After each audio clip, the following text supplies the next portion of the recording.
भटकी पंहिंजो दग वञे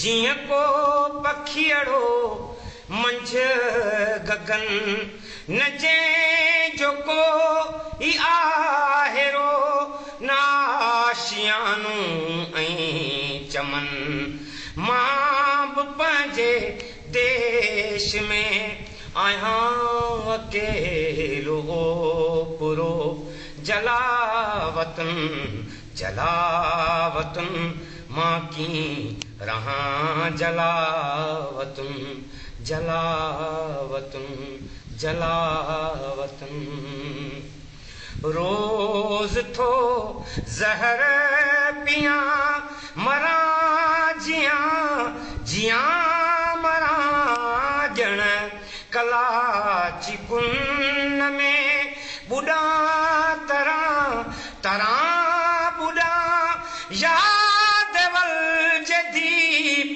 जा उझां बरां बरां उझां ॼण हुजां तारीख़ जे मालाश जो मेरो कफन जलावतुन जलावतुन मां की रहां जलावतुन जलावतुन जलावतुन।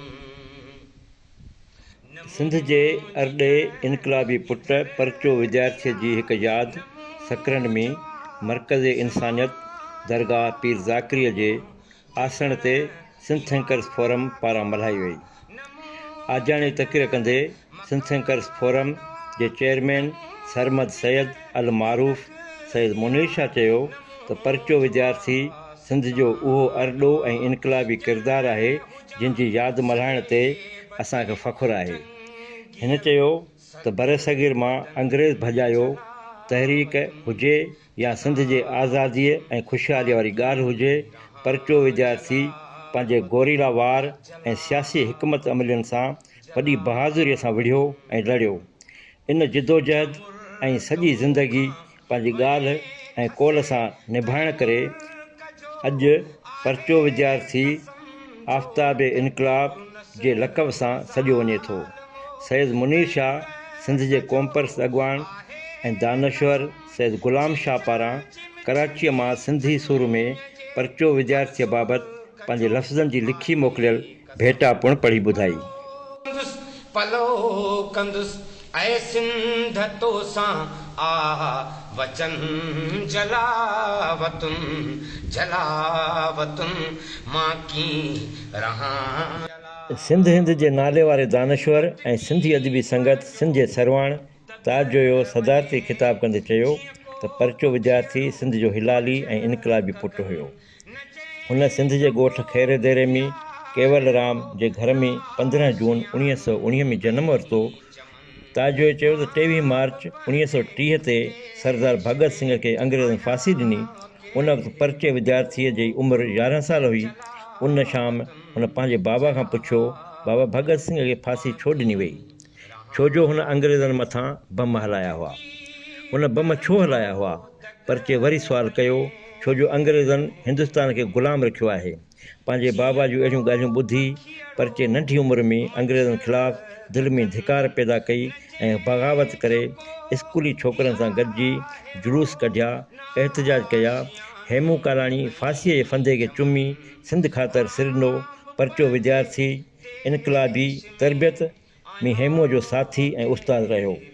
ताजोए वधीक चयो त परचो विद्यार्थी सॼी दुनिया में पाण जहिड़ा 2000 गोरीला पैदा कया जिन अंग्रेज़नि ख़िलाफ़ु भरपूर बग़ावत कई। असांखे उन्हनि सूरमनि जा नाला ऐं प्रोफाइल बि लिखणु खपनि। ताजोए चयो त परचे जी घरवारी बि देश भगत क़ौमी कारकुन थी पाण मल्हायो। हुन परचे जे जिदोजहद खे हिमथायो ऐं उन सां कुल्हो कुल्हे में मिलाए सिंध जे सवें सूरमियुनि सां गॾिजी अंग्रेज़ साम्राज्य ख़िलाफ़ु धिकार वारो किरदारु अदा कयो। हिन चयो परचो अरॾो ऐं बहादुर इनकलाबी हो। हू चवंदो हो त वतन लाइ क़ुर्बानी दुकानदारी न आहे जो उनजो सौदो चुकाइजे। ताजोए वधीक चयो त परचे आज़ादु सिंध लाइ पंहिंजी पूरी जवानी ॾिनी ऐं उन लाइ सुख ऐं आराम सभु विञाया। मगर खेसि उहा आज़ादी मिली जंहिंमें सिंधी न हुई। पोइ बि हू मायूस न थियो, जुनून जोश सां पंहिंजे क़ौमी जदोजहद जारी रखी साह जे आख़िरी दम ताईं हू चवंदो हो त हिकु ॾींहुं अहिड़ो बि ईंदो जॾहिं वतन जी मिटी पुकारींदी ऐं रतु पंहिंजी ज़बान खोलींदो। सिंध जे क़ौमपरस्त दानश्वर ऐं सिंध जे इनक़लाबी किरदारु परचो विद्यार्थीअ सां हिकु ई वक़्तु ज़िंदगीअ में 3 कलाक कचहरी कंदड़ जीएम भगत परचो विद्यार्थीअ जूं केतिरियूं यादगिरियूं पचारियूं। जीएम भगत चयो त परचो विद्यार्थी ऐं सूर्य बादशाह पीर पागारो हैदराबाद में साॻे जेल में रहिया, पर संदन काल कोठड़ियूं जुदा जुदा हुयूं। भगत साहब परचो सां हयातीअ में कयल कचहरीअ जे बुनियाद ते ॿुधायो त परचो विद्यार्थी पंहिंजे इनक़लाबी हिकमत अमलियुनि सां जेल दौरान पीर पागारे सां न रुॻो पंहिंजो राब्तो बरक़रार रखियो, पर सूर्य बादशाह खे जेल जे काल कोठड़ीअ मां भॼाए वञण जहिड़ी हिकमत अमली बि जोड़ी हुई। पर सूर्य बादशाह जेल टोड़े भॼी वञण खां इनकार कयो ऐं परचो पाण काल कोठड़ी जी दीवार टिपी जेल मां भॼी वियो। भगत साहब चयो त परचे विद्यार्थीअ सिंध में हिकिड़ो इनक़लाब आणण से चाहियो। हू सिंध में हुयो तॾहिं बि सुजाॻ ऐं इनक़लाबी दिलि सां चुप करे न वेठो, पर जॾहिं हिंदुस्तान में वियो त उते बि सिंधियुनि जो सघारो आवाज़ थी गजंदो रहियो। क़ौमपरस्त अॻुवाण ऐं क़ौमी दानश्वर आसिफ बालाजी चयो त अॼोको प्रोग्राम ॾाढो शानदार थियो आहे। परचे विद्यार्थीअ जी ज़िंदगीअ ते साईं मुनीर शाह जी करायल अॼोके प्रोग्राम घणा रुख खोले छॾिया आहिनि। आसिफ बालाजी चयो त सरदार परचो विद्यार्थीअ खे शानदार भेटा ॾिनी वई आहे। आउं त पंहिंजी ॻाल्हि जो उनवान खणी आयो हुअसि त सबक़ु पढ़ां या सॼणु ॾिसां। परचो बरजस्तो ॾाहो ऐं पुरजोश सूरमू हुयो। उनखे अॼु जेतिरी भेटा ॾिनी वई आहे उहो तारीख़ जो इंसाफ़ आहे। अॼु इंसाफ़ जो लफ़्ज़नि में वर्जा थियो आहे ऐं उनखे आउं वर्जायां थो त आफ़्ताब इनक़लाब परचो विद्यार्थी तारीख़ जो लक़ब तारीख़ जो इंसाफ़ हिकु अज़ीम इनक़लाबीअ जो घण तरफ़ो घण माना तारफ़।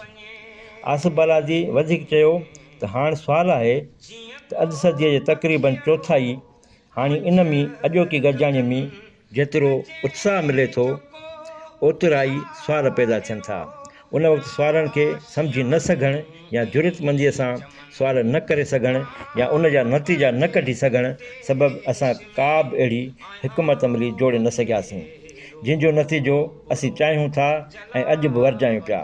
हिन चयो त हू अरड़ो सचो क़ौमी वाहरू हो।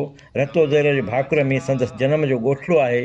उहो रतो ज़ेरो जिते बशीर ख़ान कुरैशी जहिड़ो जोधो जवान परचे जे तसलसल खे ज़िंदा रखे थो। सिंध जे नाले वारे शाइर ऐं अदीब रखियल मोराईअ पंहिंजो मक़ालो पढ़ंदे चयो त मोहन कल्पना ऐं परचो विद्यार्थी ॿिन्ही खे जोड़ींदड़ फ़क़ति उहो ख़्वाबु हो जेको उमिरि जे ॾहाको खनि सालनि जे विथीअ बावजूदि बि ॿिन्ही हिकु ई वक़्तु ॾिठो हो। उहो आज़ाद सिंध जो ख़्वाबु हुयो जेको ॿिन्ही जे हयातीअ में साभिया माणे न सघियो। रखियल मोराई चयो त उन विच में जेको साभिया जो सितारो थी आसमान में चिमकियो उहो हुयो हेमू कालाणी, जंहिं लाइ आउं हिते हसन दर्स जे सिट खे कमु आणियां थो, जेका मूंखे वधीक ठीकु लॻे थी। फांसीअ जे झूले में हुनखे निंड अची वई। सिंधी ॿोलीअ नाले वारे कलमकार हमीद सब्ज़ोईअ सिंधी सुर में परचो विद्यार्थीअ ते पंहिंजो पेपर परचो विद्यार्थी हिकु शख़्स हज़ारे ख़्वाब पढ़ियो। हमीद सब्ज़ोई चयो त कामरेड परचो विद्यार्थी सदाबहार सूर्य सपूत हो। ॾुख आहे त उनखे ॾाढो देरि सां यादि कयोसीं। सिंध हिंद जे कहाणीकार मोहन कल्पना उन किताब आफ़्ताब इनक़लाब अधु सदी गुज़रण बैदि 75 में लिखियो ऐं उन किताब खे सिंध ताईं पहुचंदे वरी ॿी अधु सदी लॻी वई। हिन चयो त परचो क़ौमी इनक़लाबी सियासी अॻुवान हुयो जेको दकियानसी सियासत खां परे रहियो ऐं हुन सिंध जे आज़ादीअ लाइ क़ौमी इनक़लाबी वाट वठी सिंध जे आचपे जो ख़्वाबु ॾिठो। नौजवान लेखक अहमद शाकिर चयो त परचो विद्यार्थी इन करे बि वॾो माण्हू आहे जो हुन वटि अहिंसा आहे, हुन वटि हंसा धारियण लाइ हुई। इहो दुनिया जे सभिनी इनक़लाबनि जी तारीख़ में रहियो आहे त वतन जी आज़ादीअ लाइ हिकु हथ में न पर ॿिन्ही हथनि में हथियार खणणो पवंदो आहे। सिंध जे नौजवान शाइर अदीब अली नवाज़ दाहिरी चयो त परचो विद्यार्थी देश भगत सिंधी ऐं क़ौमी सुरूमो त आहे ई आहे, पर हू हिकु अहिड़ो खरो सच बि आहे जेको पंहिंजे अमली किरदार सां घणनि जी पत बि वाखी करे विझे। अदीब ऐं शाइर माणकमला चयो त परचो विद्यार्थी उन दौर जो सुरूमो आहे जंहिं दौर में सूर्य ते जलाद बिला था क़ौमुनि जे किरदार जा कपिड़ा। परचो विद्यार्थी सिंध ऐं सिंधियुनि जी जान हो।